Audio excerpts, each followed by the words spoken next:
Well, hello. It's Football J here, and I'm super excited to be here today. I'm going to be doing my 2026 uh, NFL draft predictions. So let's get into it. With the first pick, we pretty much know who everybody's going to pick. It's all over the news, and I'm pretty much guaranteed this is going to be the person. It's going to be Fernando Mendoza. They think that he can take them to the promised land, and it's nice because they have Kirk Cousins this year, so he can sit behind him and get some reps, and then by either that next year or next year after that, he'll be ready to go. So we're going to go with Fernando Mendoza at one. Number two, I was considering this could be either Arvo Reese or David Bailey here, but I think it's going to be Arvo Reese. He's just dominant, you know, dominant pass rusher. Also, he's a good run stopper, and I think that he fits that organization well. So I'm gonna go with Arvell Reese. Um, Third pick here. You know, we look at quarterbacks.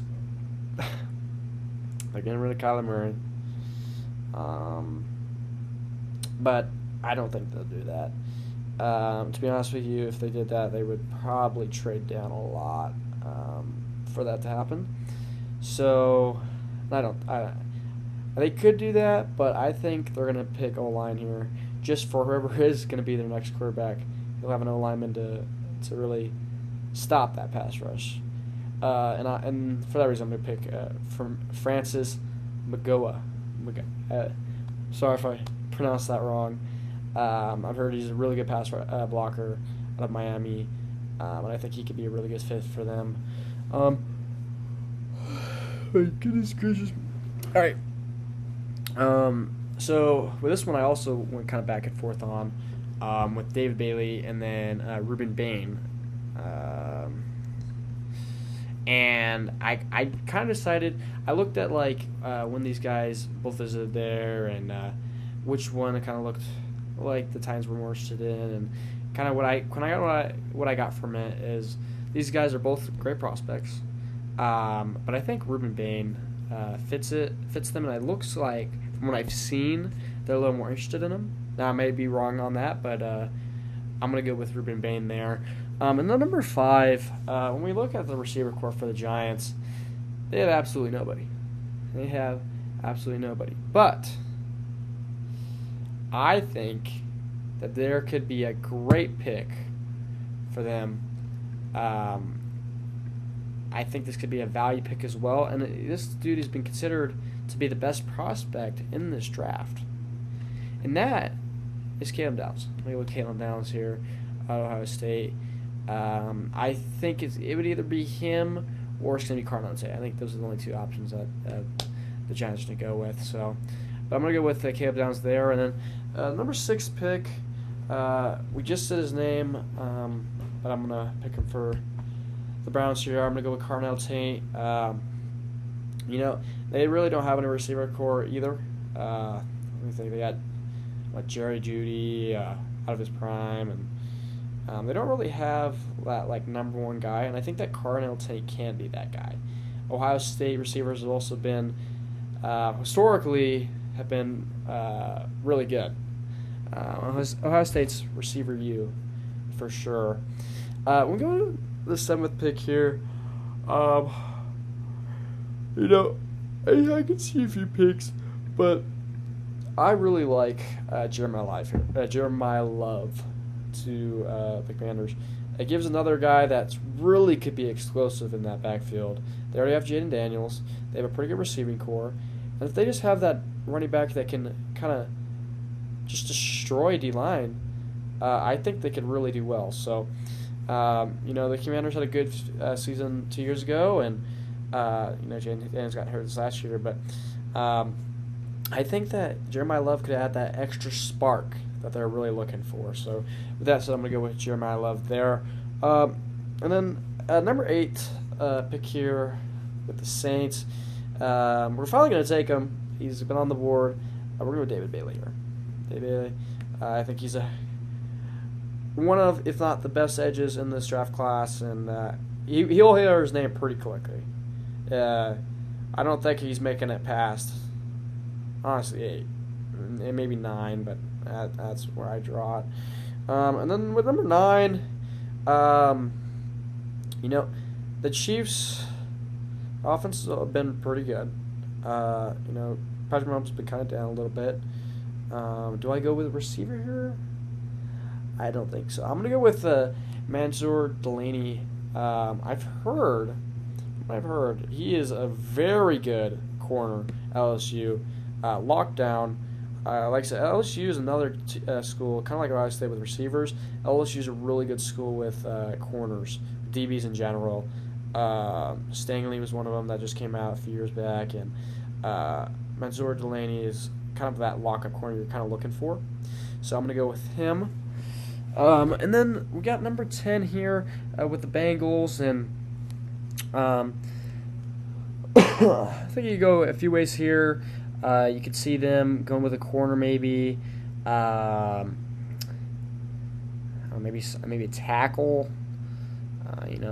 Bengals always need those. But we're going to go with Sonny Styles here. I think he's the best defensive player on the board, and that's the thing that the Bengals really need. The Bengals their offense is crazy good. Offense is crazy good, especially when everybody's healthy. But their defense is another story, and I think Sonny Styles could at least help with that. Maybe help a little bit. So I'm going to go with Sonny Styles there. And then we're going to 11. We got the Dolphins here. It's going to be kind of weird. They don't have Tua. They're not going to have Tua, which is going to make it kind of weird for them. I don't think they'll pick a quarterback here unless they really like Ty Simpson. But I think they're going to go with the offensive tackle here, and a tackle that I think could be there for a long time. I'm going to go with Spencer Fano.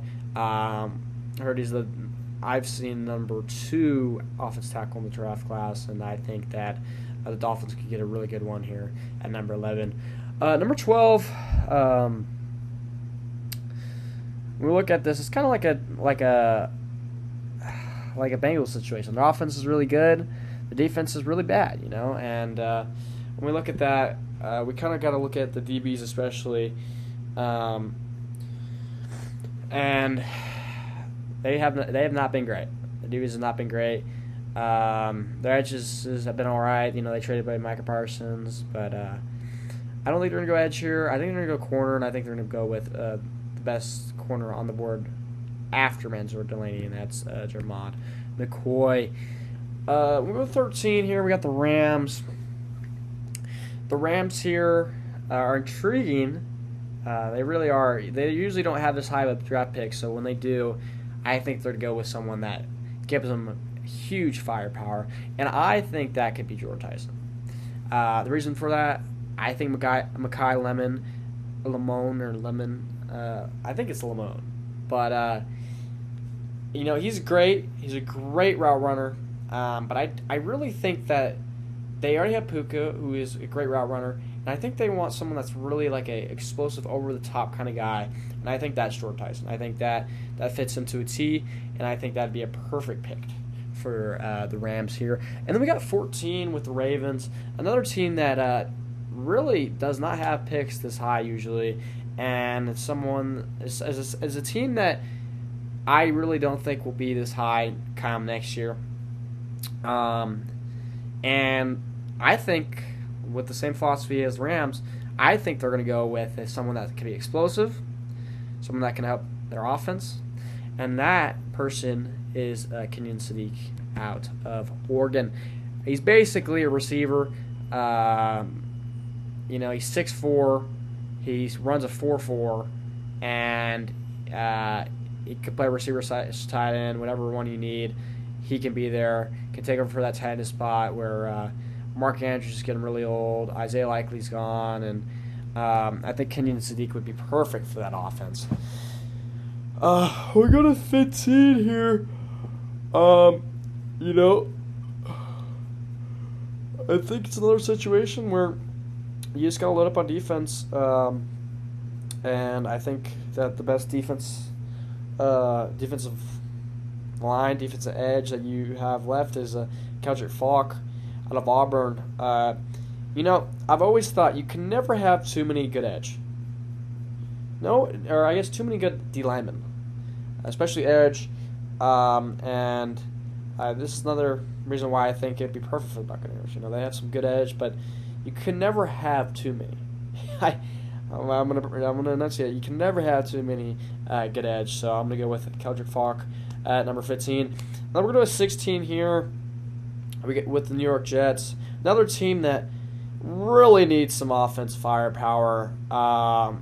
They just need help everywhere. I could see them going Ty Simpson. But I think that they're gonna go with Mekhi Lemon. I think it's Lamone.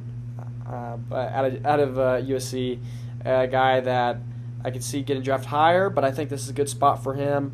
I don't know if I really want to get drafted in New York Jets. Well, actually, I'd want to get drafted anywhere, but the Jets are an interesting team. I think they just need a lot of firepower on the offense because I really don't think their defense is that bad. But they just need some guys that can help. And I think Mekhi Lamone could be that guy. We'll go to 17 here. I think a big reason why the Lions took a step back, outside of injuries, is their offensive line play. For that, I think that Monroe Freeling out of Georgia could be a great pickup for them. We go to 18. We got the Vikings. The Vikings have always had good safeties, good DBs, safeties, and fortunately, I think Harrison Smith is going to be gone soon, and I think that a great pickup for them could be Dylan Thieneman. I'm trying my best. I really am. Out of Oregon. And then we're going to go with the Panthers here. I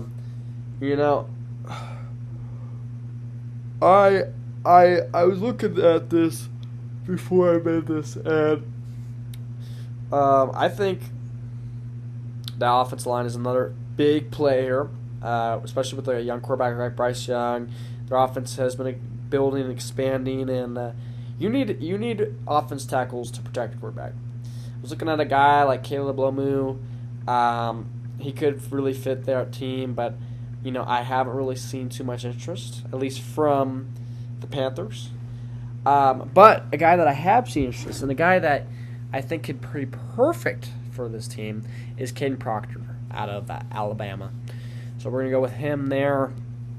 And then at 20, it's nice because the Cowboys got 2 picks here, so they can go any which way they want. Let's see. What are we thinking? They went Jermon McCoy, number 12.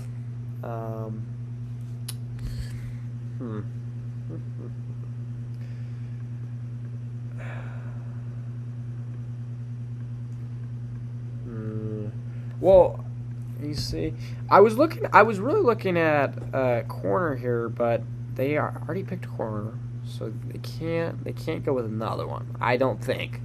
If they did, I think it would be with Avion Terrell.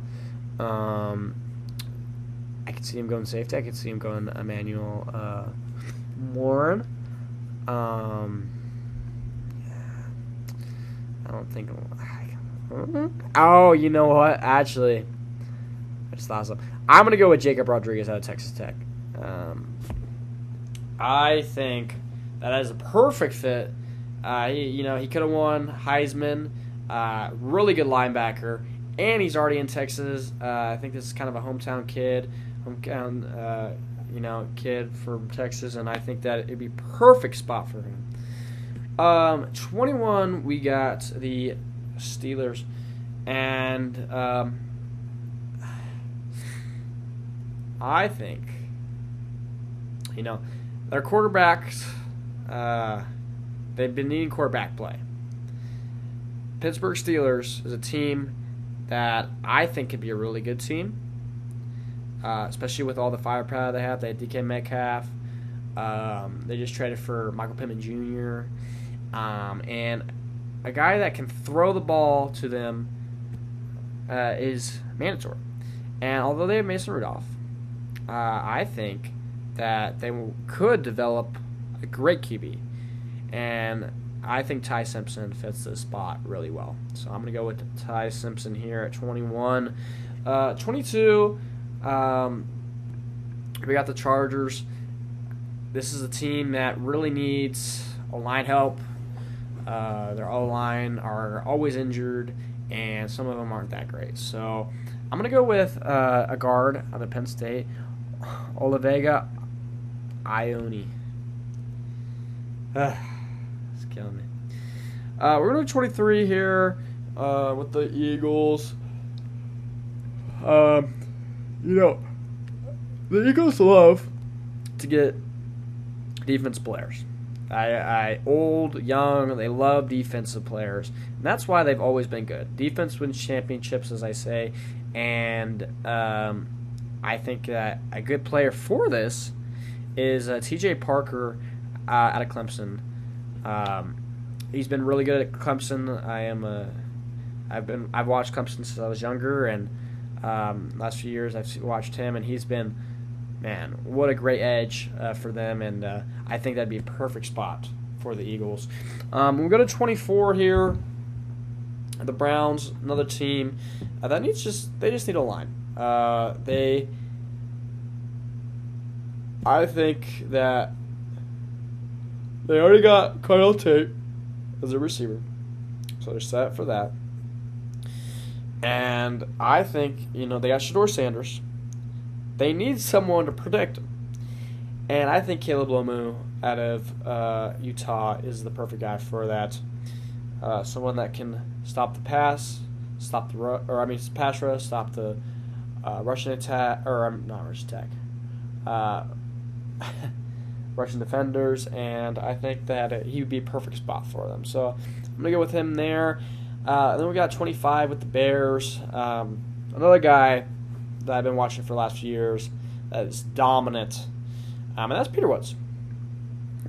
The Bears need some people up front, and I think Peter Woods fits that to a T. So I'm going to go with Peter Woods there. And then we got 26. I looked at receiver here. I looked at Omar Cooper. Maybe the Bills would want him. Someone that could give him a little more firepower. But I also think that the receiving core for the Bills is pretty dang good. And, they could always use more. But I don't think that's the way they're going to go in the direction they're going to go with. And I think they're going to go with Akeem Mesidor. Fit that edge role for them that they've been needing. And then we're going to go with to 27 with the 49ers. And this is where I think, Brandon Ayuk, he's probably gone from the team. And the receivers are kind of getting older.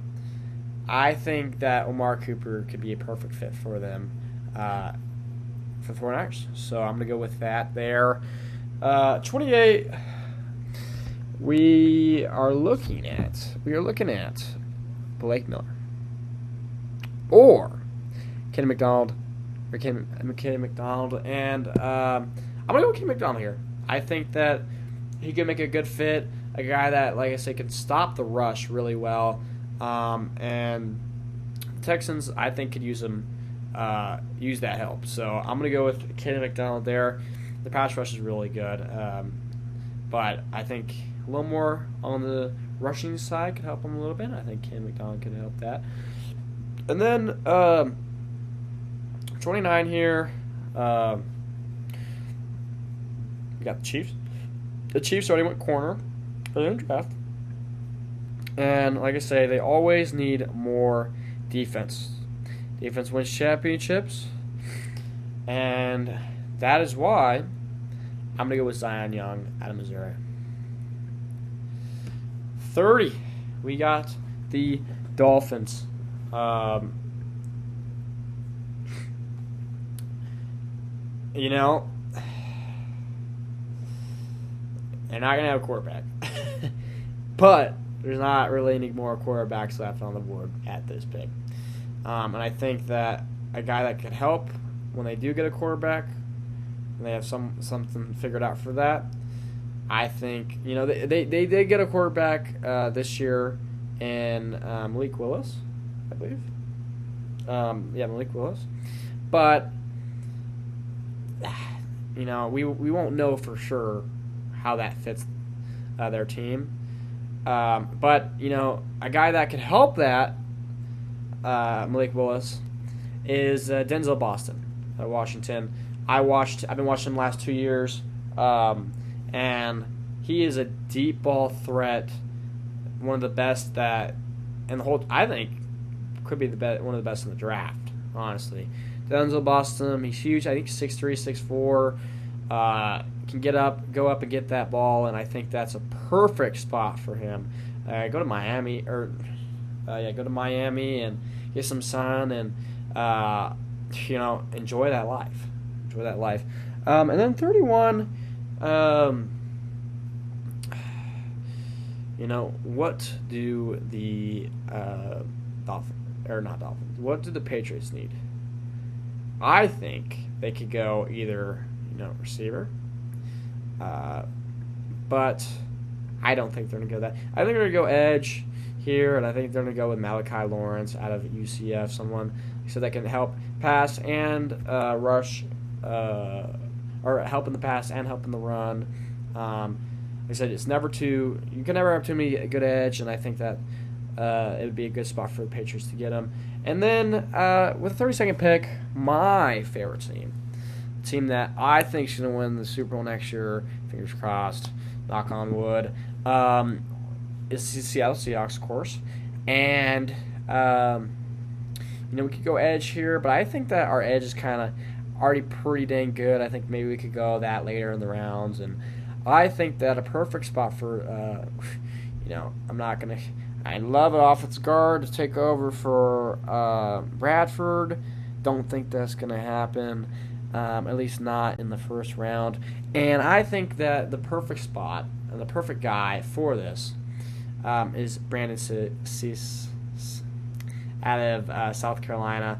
I've been seeing a lot of news on him, and he could be kind of like the next guy by Nick Gammon-Maury, and I think he could help our secondary tremendously, especially since we lost Tariq Woolen. So here is my final picks. I hope you guys enjoyed this video, and please let me know if you disagree with any of these. I hope the rest of your guys' day go well, and I hope you guys enjoyed this. All right.